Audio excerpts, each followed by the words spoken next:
नमस्कार, स्वागत है आपका हमारे study channel Guruji the knowledge express में। मैं दिलीप तिवारी। उम्मीद है आप सभी लोग अच्छे होंगे। आज हम इस वीडियो में विज्ञान के 25 प्रश्नों को हल करेंगे जो परीक्षा की दृष्टि से बहुत ही महत्वपूर्ण हैं। तो आइए शुरू करते हैं। जो हमारे चैनल पर नए हैं हमारे चैनल को सब्सक्राइब करें, साथ ही बेल आइकन को भी दबाएं ताकि जब भी हम नया वीडियो डालें तो उसका अपडेट आपको मिल सके। तो 25 प्रश्नों का जो विज्ञान के 25 प्रश्नों का संग्रह है, आइए इसके बारे में स्टडी करते हैं। तो स्टार्ट करते हैं। हमारा पहला क्वेश्चन जो है वो है, परमाणु की खोज किसने की थी? परमाणु की खोज किसने की थी? तो जो इसका सही उत्तर है उसे हमें कमेंट में दें ताकि पता चल सके आप कितने क्वेश्चन सही किए हैं। आप जितने भी प्रश्न सही करें उसे कमेंट में ज़रूर बताएं ताकि हमें अपने वीडियो का अच्छा परिणाम मिल सके। तो इसका पहला ऑप्शन है न्यूटन, दूसरा ऑप्शन है हेनरी बैकुरल, तीसरा ऑप्शन है जॉन डाल्टन और चौथा ऑप्शन है नील बोर। तो इसका सही उत्तर जल्दी से सोच कर बताएं। इसका जो सही उत्तर होगा वो होगा जॉन डाल्टन। इसका सही उत्तर क्या होगा? John Dalton. ठीक है। इसके बाद क्वेश्चन नंबर 2 जो है, दाब का एसआई मात्रक क्या है? जल्दी से बताएं इसका सही उत्तर। दाब का एसआई मात्रक क्या है? ऑप्शन ए है ohm, option B pascal, option C erg और ऑप्शन डी है न्यूटन। तो इसका सही उत्तर जल्दी से कमेंट में सोचकर बताएं। इसका सही उत्तर है पास्कल। इसका सही उत्तर है बी पास्कल। इसका सही उत्तर है पास्कल। तो अब नेक्स्ट क्वेश्चन की तरफ बढ़ते हैं। तीसरा क्वेश्चन हमारा है, इनमें से सदिश राशि है। इनमें से सदिश राशि है। तो जल्दी से इस क्वेश्चन का उत्तर दीजिए। चलिए, ऑप्शन ए है विस्थापन, ऑप्शन बी है ऊर्जा, ऑप्शन सी है चाल और ऑप्शन डी है कार्य। तो आपका सही उत्तर जल्दी से कमेंट में दें। इसका सही उत्तर क्या होगा? इसका सही उत्तर होगा विस्थापन। ऑप्शन ए विस्थापन। तो इसका सही उत्तर क्या हो जाएगा? ऑप्शन ए विस्थापन। ठीक है। तो चलते हैं अब नेक्स्ट क्वेश्चन की तरफ। अगला क्वेश्चन है हमारा चौथा क्वेश्चन, ज्योति तीव्रता का एसआई मात्रक क्या है? तो ज्योति तीव्रता का एसआई मात्रक क्या है? इसका ऑप्शन मिल रहा है आपको। ऑप्शन ए है मीटर, ऑप्शन बी है सेकेंड, ऑप्शन सी है रेडियन और ऑप्शन डी है कैंडिला। तो जल्दी से अपना उत्तर कमेंट में दें। इसका सही उत्तर क्या होगा? तो इसका जो सही उत्तर है वो है ऑप्शन डी कैंडिला। सही उत्तर क्या है? Option D candela. ठीक है, सही उत्तर ऑप्शन डी कैंडिला। अब चलिए नेक्स्ट क्वेश्चन की ओर बढ़ते हैं। Question number 5। क्वेश्चन नंबर 5 हमारा क्या है, वायु में ध्वनि की चाल कितनी होती है? वायु में ध्वनि की चाल कितनी होती है? इसका ऑप्शन ए है 132 मीटर पर सेकेंड, ऑप्शन बी है 232 मीटर पर सेकेंड, ऑप्शन सी है 332 मीटर पर सेकेंड और ऑप्शन डी है 432 मीटर पर सेकेंड। तो इसका सही उत्तर जल्दी से कमेंट में दें। जो इसका सही उत्तर होगा वो क्या होगा? तो इसका जो सही उत्तर है वो है ऑप्शन सी 332 मीटर पर सेकेंड। इसका सही उत्तर क्या है? ऑप्शन सी 332 मीटर पर सेकेंड। ठीक है। तो अब चलिए नेक्स्ट क्वेश्चन की तरफ बढ़ते हैं। पांचवा क्वेश्चन, छठा क्वेश्चन क्या है, परम शून्य ताप कहलाता है? परम शून्य ताप कहलाता है। तो परम शून्य ताप जो कहलाता है वो ऑप्शन ए है 273 केल्विन, ऑप्शन बी है 0 केल्विन, ऑप्शन सी है 373 केल्विन और ऑप्शन डी है 100 केल्विन। तो जो इसका सही उत्तर है वो जल्दी से जल्दी हमें कमेंट में बताएं ताकि हमें पता चल सके कि आप वीडियो को अच्छी तरह से वॉच कर रहे हैं। और चैनल पे आप नए हैं तो सब्सक्राइब ज़रूर करें और नोटिफिकेशन बेल दबाना ना भूलें, जिससे हमारे वीडियो का अपडेट्स आपको मिलता रहे। तो इसका जो सही आंसर है वो है ऑप्शन बी 0 केल्विन। इसका सही उत्तर क्या है? Option B 0 kelvin. ठीक है। अब बढ़ते हैं नेक्स्ट क्वेश्चन की तरफ। तो हमारा जो सातवां क्वेश्चन है वो क्या है, निर्वात में प्रकाश की चाल होती है। निर्वात में प्रकाश की चाल होती है। ऑप्शन ए है 1 लाख किलोमीटर पर सेकेंड, ऑप्शन बी है 2 लाख किलोमीटर पर सेकेंड, ऑप्शन सी है 3 लाख किलोमीटर पर सेकेंड और ऑप्शन डी है 4 लाख किलोमीटर पर सेकेंड। तो इसका सही उत्तर जल्दी से जल्दी कमेंट्स में बताएं। और अब आप एक अच्छे छात्र होने के नाते जो भी सही क्वेश्चन, जितने भी सही क्वेश्चन कर रहे हैं, कमेंट में लास्ट में ज़रूर बताएं कि आपने कितने क्वेश्चन सही किए हैं। तो चलिए इसके सही उत्तर की ओर बढ़ते हैं। तो इसका सही उत्तर क्या होगा? Answer C 3 lakh. क्या होगा? Answer C 3 lakh. तो इसका सही उत्तर है आंसर सी 3 लाख। चलिए नेक्स्ट क्वेश्चन की तरफ बढ़ते हैं, 8वें क्वेश्चन की तरफ। 8वां क्वेश्चन क्या है? स्पष्ट दृष्टि की जो न्यूनतम दूरी होती है वो कितनी होती है? स्पष्ट दृष्टि की न्यूनतम दूरी कितनी होती है? ऑप्शन ए है 25 सेंटीमीटर, ऑप्शन बी है 30 सेंटीमीटर, ऑप्शन सी है 35 सेंटीमीटर और ऑप्शन डी है अनंत। तो इसका जो सही उत्तर होगा वो आप जल्दी से जल्दी कमेंट में बताएं। इसका जो सही उत्तर है वो है answer option A. Option A क्या है? 25 सेंटीमीटर। तो जो स्पष्ट दृष्टि की न्यूनतम दूरी होती है वो कितनी होती है? 25 सेंटीमीटर। स्पष्ट दृष्टि मतलब जो हमारे आँखों से है, न्यूनतम दूरी तक हमें स्पष्ट स्वस्थ आँखों से कितना दिखाई दे सकता है? तो 25 सेंटीमीटर तक अच्छी तरीके से हम देख सकते हैं। चलिए अब नेक्स्ट क्वेश्चन की ओर बढ़ते हैं। तो अगला क्वेश्चन है हमारा क्वेश्चन 9। पॉजिट्रॉन के खोज करता है, पॉजिट्रॉन के खोज करता है। तो जल्दी से जल्दी इसका उत्तर आप बताएं, क्या हो सकता है? ऑप्शन ए है गोल्डस्टीन, ऑप्शन बी है एंडरसन, ऑप्शन सी है पाउली और ऑप्शन डी है युकावा। तो इसका जो सही आंसर है वो जल्दी से जल्दी मुझे कमेंट में बताएं ताकि हमें लग सके कि आप क्वेश्चन के प्रति अच्छे से रिस्पॉन्स कर रहे हैं। तो इसका जो सही उत्तर है वो है ऑप्शन बी। क्या है? Option B Anderson. क्या है? Option B Anderson. तो इस क्वेश्चन का सही उत्तर है ऑप्शन बी एंडरसन। चलिए नेक्स्ट क्वेश्चन की ओर बढ़ते हैं। Question number 10। क्वेश्चन नंबर 10 क्या है? इनमें से दाब मापने का यंत्र है। इसमें से दाब मापने का यंत्र है। तो दाब किस यंत्र से मापा जाता है? तो बताइए। चलिए ऑप्शन ए है बैरोग्राफ, ऑप्शन बी है कैलिपर्स, ऑप्शन सी है एरोमीटर और ऑप्शन डी है बैरोमीटर। तो जो इसका सही उत्तर है वो बताने का प्रयास करें। तो जो इसका सही उत्तर होगा वो आप जल्दी से जल्दी सोचें, सोच कर बताएं। तो इसका जो सही उत्तर है, चलिए हम आंसर की ओर बढ़ते हैं। तो इसका जो सही उत्तर होगा वो क्या होगा? Option A. नहीं, इसका जो सही आंसर होगा वो ऑप्शन डी होगा। सॉरी, इसका सही ऑप्शन जो होगा वो डी होगा। क्या होगा? बैरोमीटर। इसका सही उत्तर क्या होगा? बैरोमीटर। ठीक है। चलिए अब नेक्स्ट क्वेश्चन की ओर बढ़ते हैं। अगला क्वेश्चन है हमारा क्वेश्चन नंबर 11। रसायन शास्त्र का जनक कौन है? रसायन शास्त्र का जनक कौन है? तो अगर इस क्वेश्चन का आंसर आपको पता है तो जल्दी से जल्दी इसका आंसर दीजिए। क्वेश्चन 11 का आंसर जल्दी से जल्दी देने का प्रयास करें। चलिए हम ऑप्शन बताते हैं आपको। इसका ऑप्शन ए है अरस्तु, ऑप्शन बी है लेवासियर, ऑप्शन सी है जॉन डियर और ऑप्शन डी है टॉलमी। तो इसका जो सही उत्तर है 5 सेकेंड के अंदर बताने का प्रयास करें ताकि यह पता चल सके कि आप प्रश्नों के प्रति जागरूक हैं। और हाँ, ये प्रश्न बहुत ज़्यादा समयों की नहीं है, बहुत जल्दी ही बताने का प्रयास करें। तो इसका जो सही उत्तर होगा वो होगा लेवॉसियर। आंसर ऑप्शन बी क्या होगा? लेवॉसियर। ऑप्शन बी क्या होगा? लेवॉसियर। ठीक है। इसके बाद चलिए चलते हैं नेक्स्ट क्वेश्चन पे। नेक्स्ट क्वेश्चन हमारा है क्वेश्चन नंबर 12। क्वेश्चन नंबर 12 क्या कह रहा है? पदार्थ की पांचवी अवस्था कौन सी है? पदार्थ की जो पांचवी अवस्था होती है वो कौन सी है? ऑप्शन ए है plasma, option B gas, option C Bose Einstein condensate और ऑप्शन डी है ठोस। तो इसका जो सही उत्तर है वो जल्दी से जल्दी बताने का प्रयास करें। चलिए इसके सही उत्तर की ओर बढ़ते हैं। तो इसका जो सही उत्तर होगा वो क्या होगा?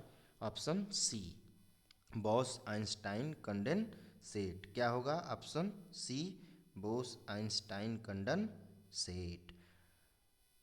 तो आप लगभग सभी क्वेश्चनों के सही से आंसर दे रहे होंगे।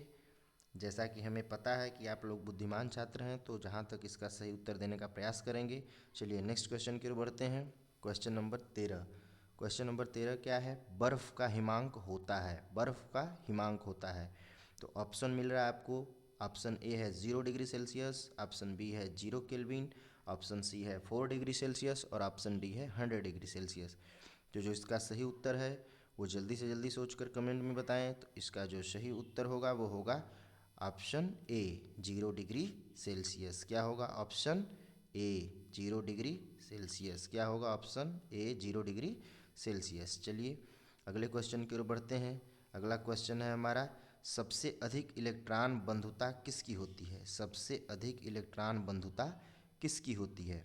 जो इलेक्ट्रॉन बंधुता होती है वो सबसे ज़्यादा किसकी होती है बताने का प्रयास करेंगे। तो चलिए ऑप्शन ए है आयोडीन, ऑप्शन बी है ब्रोमीन, ऑप्शन सी है क्लोरीन और ऑप्शन डी है फ्लोरीन।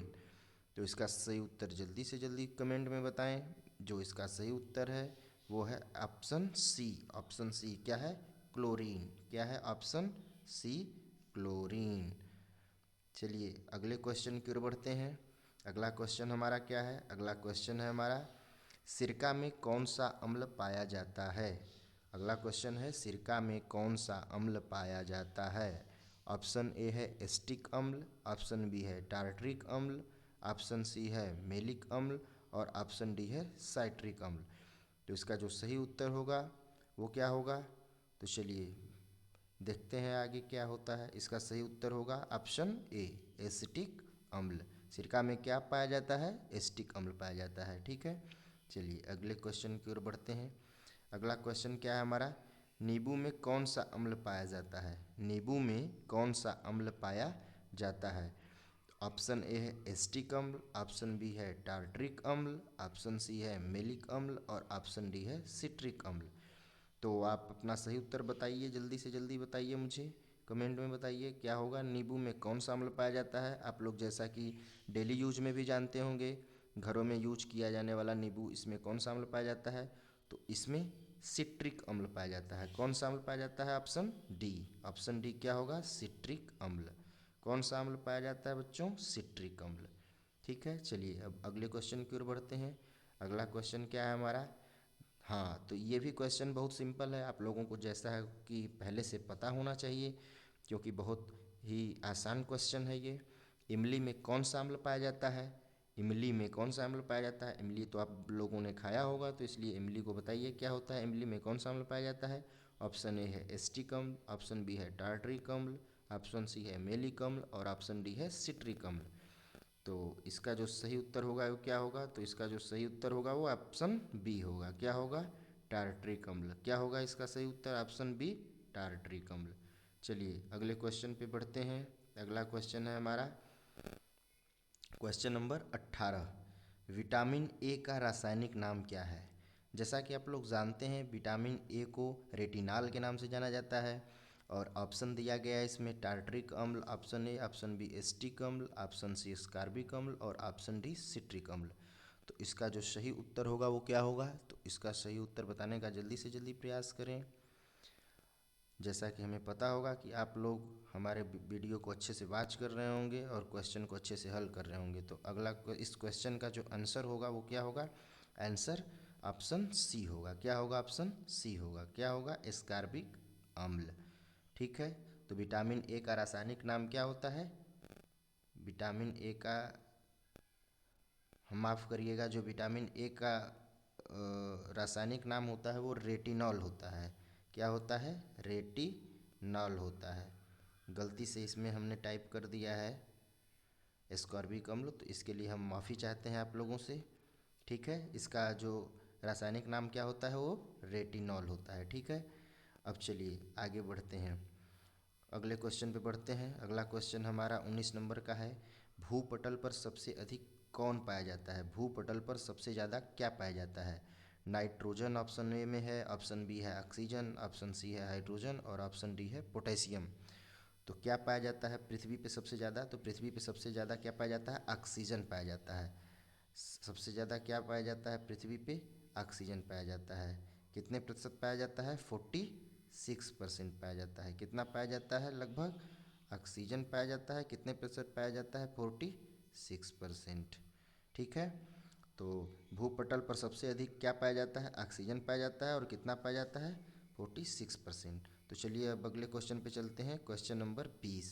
क्वेश्चन नंबर 20 क्या कहता है कि वनस्पति विज्ञान का जनक कौन है? वनस्पति विज्ञान का जनक कौन है? तो इसका ऑप्शन है आपको, ऑप्शन ए है अरस्तु, ऑप्शन बी है थियोफ्रेटस, ऑप्शन सी है हाइवर और ऑप्शन डी है लेवाइशियर। तो सही आंसर इसका क्या होगा, जल्दी से बताइए। हाँ, तो देखिए इसका जो सही आंसर होगा वो होगा थियोफ्रेटस, ऑप्शन वी। तो जो हमारे वनस्पति विज्ञान के जनक हैं वो कौन है, थियोफ्रेटस। अच्छा, तो एक क्वेश्चन मैं आपसे पूछ रहा हूँ कि वनस्पति विज्ञान के जनक थियोफ्रेटस हैं, तो जीव विज्ञान का जनक कौन है। तो जीव विज्ञान का जनक कौन है, अरस्तु। जीव विज्ञान का जनक कौन है, अरस्तु। चलिए नेक्स्ट क्वेश्चन पे चलते हैं। अगला क्वेश्चन हमारा है 21 नंबर का, किसकी कमी से मेरेस्मस नामक रोग होता है। किसकी कमी से मेरेस्मस नामक रोग होता है। तो मेरेस्मस रोग किसकी कमी से होता है। ऑप्शन ए है प्रोटीन, ऑप्शन बी है जल, ऑप्शन सी है विटामिन और ऑप्शन डी है कार्बोहाइड्रेट। तो इसका जो सही उत्तर होगा 5 सेकेंड में सोचकर बताएं कमेंट में। तो हाँ, तो चलिए आगे बढ़ते हैं। इसका जो सही आंसर होगा वो होगा प्रोटीन, ऑप्शन ए। क्या होगा इसका सही आंसर, ऑप्शन ए प्रोटीन। ठीक है, चलिए ठीक है, अब आगे बढ़ते हैं 22वें क्वेश्चन की ओर। तो 22वां क्वेश्चन क्या है हमारा, किस विटामिन की कमी से स्कर्वी होता है। किस विटामिन की कमी से स्कर्वी होता है। ऑप्शन ए है विटामिन डी, ऑप्शन बी है विटामिन सी, ऑप्शन सी है विटामिन बी और ऑप्शन डी है विटामिन डी। तो जो इसका सही आंसर होगा वो क्या होगा, ऑप्शन बी। क्या होगा, ऑप्शन बी विटामिन सी। क्या होगा इसका ऑप्शन, विटामिन सी। तो चलिए देखिए इसका आंसर है बी विटामिन सी। ठीक है, अब चलिए नेक्स्ट क्वेश्चन पे चलते हैं, क्वेश्चन नंबर 23। अब देखिए ध्यान दीजिएगा आप लोग हमारे छात्र होने के नाते, क्योंकि जो 23वां क्वेश्चन है ये बहुत ही आसान क्वेश्चन है और नॉर्मल यूज में भी ये क्वेश्चन आपको आना चाहिए, डेली लाइफ में भी यूज होता है। गाजर का कौन सा भाग खाया जाता है। आप लोग जैसा कि जानते होंगे सभी किसान लोग गाजर लगाते हैं, तो गाजर का कौन सा भाग खाया जाता है। ऑप्शन ए है पत्ती, ऑप्शन बी है कंद, ऑप्शन सी है जड़ और ऑप्शन डी है तना। तो इसका जो सही उत्तर होगा वो क्या होगा, इसका सही उत्तर होगा ऑप्शन सी। क्या होगा, ऑप्शन सी जड़। क्या खाया जाता है गाजर का, जड़ खाया जाता है। ठीक है, अब चलिए अगले क्वेश्चन पे चलते हैं। अगला क्वेश्चन क्या है, शरीर का कितना भाग जल होता है। शरीर का कितना भाग जल होता है। ऑप्शन ए है 65 to 75%, ऑप्शन बी है 55 to 65%, ऑप्शन सी है 70 to 75% और ऑप्शन डी है इनमें से कोई नहीं। तो शरीर के कितने भाग में जल पाया जाता है, तो ये आप जल्दी से जल्दी बताएं, शरीर के कितने भाग जल होता है। तो शरीर का 65 to 75% क्या होता है, जल होता है। 65 से 75% शरीर का भाग जल होता है, ऑप्शन ए। ठीक है, इसका सही उत्तर है। चलिए नेक्स्ट क्वेश्चन पे बढ़ते हैं। नेक्स्ट क्वेश्चन हमारा है 25वां और अंतिम क्वेश्चन और सबसे महत्वपूर्ण क्वेश्चन है, हर एग्जाम में लगभग पूछा जाता है। तो इस क्वेश्चन का आंसर बहुत सावधानी से पूर्वक दीजिएगा। चलिए इस क्वेश्चन को पढ़ते हैं। शरीर का सबसे मजबूत तत्व होता है। शरीर का जो सबसे मजबूत तत्व होता है वो क्या होता है। तो ऑप्शन ए है किरेटिन, ऑप्शन बी है एरिस, ऑप्शन सी है दांतों का इनेमल और ऑप्शन डी है मेम्ब्रेन। तो जो इसका सही उत्तर आप जानते हैं वो जल्दी से जल्दी बताने का प्रयास करें कमेंट में। चलिए आपको 5 सेकंड का समय देते हैं। हाँ, तो आप जान रहे हैं कि शरीर का सबसे जो मजबूत तत्व होता है वो क्या होता है, दांतों का इनेमल होता है। दांतों का इनेमल जो होता है वो शरीर का सबसे मजबूत तत्व होता है, बहुत ही हार्ड होता है। इसीलिए शरीर का जो सबसे हार्ड माना जाता है दांतों का इनेमल। ठीक है, इसको तोड़ना बहुत ही कठिन होता है, हीरे जैसा मजबूत होता है शरीर का ये जो दांतों का इनेमल होता है। ठीक है, अब इसके बाद ये लास्ट क्वेश्चन था। अब चलिए एक क्वेश्चन हम अपनी तरफ से पूछ रहे हैं, इसका उत्तर आप कमेंट में दीजिएगा। इसका क्वेश्चन हमें शाम तक दीजिए। ठीक है, आज का जो क्विज प्रश्न है वो क्या है, मनुष्य का फेफड़ा एक झिल्ली द्वारा घिरा रहता है, उस झिल्ली को क्या कहते हैं। मनुष्य का फेफड़ा एक झिल्ली द्वारा घिरा रहता है, उस झिल्ली को क्या कहते हैं। तो इस क्वेश्चन का उत्तर आप कमेंट में ज़रूर दीजिएगा। मिलते हैं नेक्स्ट वीडियो में, और तब तक के लिए धन्यवाद, नमस्कार। और जो नए होंगे तो हमारे चैनल को सब्सक्राइब करें, बेल नोटिफिकेशन बेल को दबाना ना भूलें। ठीक है, आगे के लिए धन्यवाद, नमस्कार, जय हिंद, जय भारत।